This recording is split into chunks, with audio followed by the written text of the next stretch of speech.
Halo, jumpa lagi dengan saya Mas Nuk dari Pondok Ilmu Tes Indonesia. Di video ini saya akan memberikan kepada Anda cara mewujudkan impian dengan kekuatan pikiran alam bawah sadar.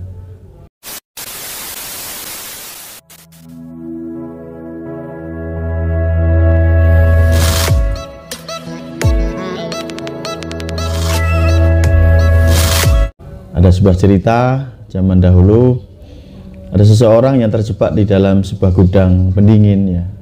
Dan malam itu orang tersebut melewati harinya berjam-jam ini terjebak di dalam gudang pendingin.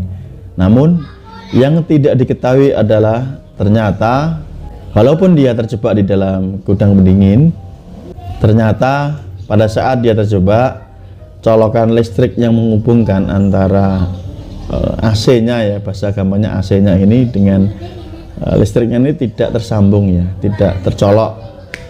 Faktanya sebenarnya di dalam gudang suhunya ini adalah suhu yang biasa atau normal. Namun karena dia berpikir dia ada di dalam gudang pendingin, maka sepanjang waktu ketika dia tidak bisa keluar, berteriak-teriak minta pertolongan dan tidak ada yang mendengar, mulailah dia membayangkan bahwa dia akan mengalami hari yang sangat berat karena suhu akan semakin dingin dan dia berpikir dia akan mati kedinginan di sana. Dia mulai membayangkan pelan-pelan sekujur tubuhnya suhunya akan turun, dia akan membeku sehingga paru-parunya akan membiru karena suhu yang sangat ekstrim dinginnya. Dan tahukah Anda ketika esok harinya, ketika aktivitas mulai normal ya, kantor mulai dibuka, gudang mulai dibuka, apa yang terjadi? Orang tersebut ditemukan dalam kondisi meninggal dengan kondisi yang mirip seperti orang yang sangat kedinginan atau membeku. Jadi ketika dilakukan proses autopsi, sekujur tubuhnya seperti menggigil kedinginan dan paru-parunya membiru, layaknya orang yang mati akibat kedinginan. Padahal faktanya kan di depan saya sampaikan suhunya sebenarnya normal.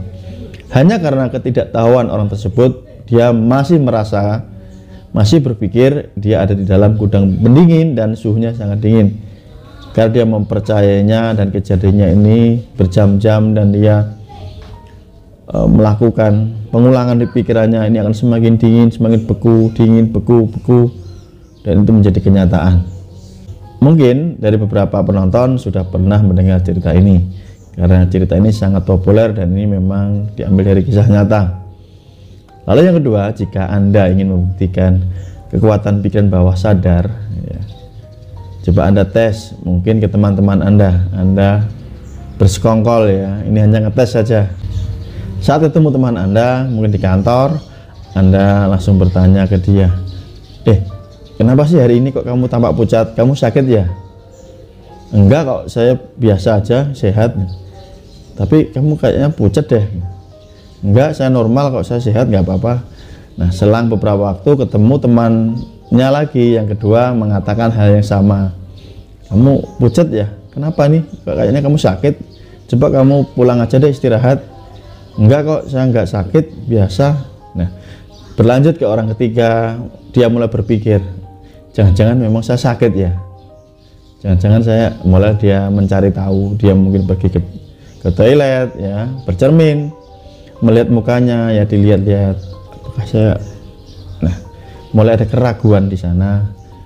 Ketika ketemu teman keempat ngomong yang sama persis, kamu sakit ya, kamu kok mukanya pucat, mulailah dia berpikir jangan-jangan saya sakit ya.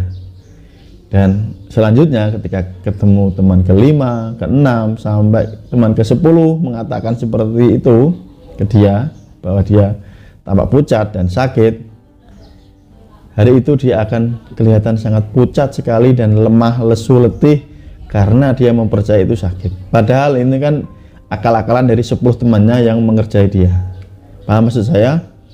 Karena apa yang dikatakan teman tadi yang 10 orang ini terlanjur masuk ke bawah sadarnya dia. Ingat, rumus di pikiran bawah sadar adalah pikiran alam bawah sadar itu tidak bisa membedakan antara yang realita atau yang imajinasi.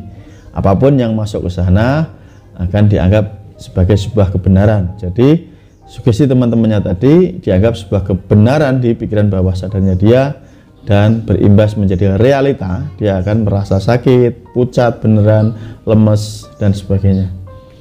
Ini adalah contoh tes yang paling sederhana. Nah, ketika Anda paham bahwa kekuatan pikiran alam bawah sadar ini luar biasa, bisa mewujudkan menjadi sebuah realita, Anda bisa menggunakannya juga untuk hal yang positif. Apapun yang bisa Anda gunakan. Hari ini jika Anda percaya Anda ini bisa menjadi seorang hipnotis, tanamkan di pikiran Anda. Hipnotis itu mudah, saya bisa menghipnotis, saya bisa mendengar orang. Tanamkan terus di pikiran Anda ya, di bawah sadar Anda biar menetap di sana. Ini akan menjadi sebuah realita atau kenyataan. Ketika Anda ingin mewujudkan penghasilan Anda, misalkan 20 juta per bulan, yang saat ini barangkali Anda baru berpenghasilan di bawah 5 juta ya, mungkin di awal Anda tidak percaya, enggak kok saya hanya mampunya 3 juta per bulan. Tapi kalau ketika Anda katakan terus, Anda tulis, Anda katakan bulan ini saya berpenghasilan 20 juta atau lebih, tulis, Anda katakan terus, Anda yakini, nanti entah bagaimana caranya Anda tidak perlu berpikir, angka 20 juta atau lebih akan menjadi realita atau kenyataan. Ini sudah sering dipraktekkan banyak orang, termasuk saya pribadi ya. Ketika saya mengimpikan mendapatkan angka 100 juta per bulan dan itu tercapai. Ini adalah hal-hal yang seharusnya Anda manfaatkan, bahwa jika Anda paham rumusnya, apa yang Anda gambarkan di pikiran bawah sadar Anda imajinasikan, Anda visualisasikan, Anda rasakan benar, itu sudah menjadi kenyataan, maka nanti akan benar-benar wujud menjadi kenyataan, menjadi realita di dalam hidup Anda. Semoga ini menjadi manfaat buat Anda dan menjadi ilmu baru buat Anda yang baru menonton video ini. Sampai jumpa di video Mas Nuk berikutnya. Jika ini bermanfaat, silahkan tekan tombol like dan berikan komentarnya. Atau Anda ingin ikut pelatihan hipnotis jarak jauh, Anda bisa kontak nomor WA yang ada di kolom deskripsi dan juga di kolom video ini. Sampai jumpa, salam dari Mas Nuk, salam hipnosa. Assalamualaikum warahmatullahi wabarakatuh.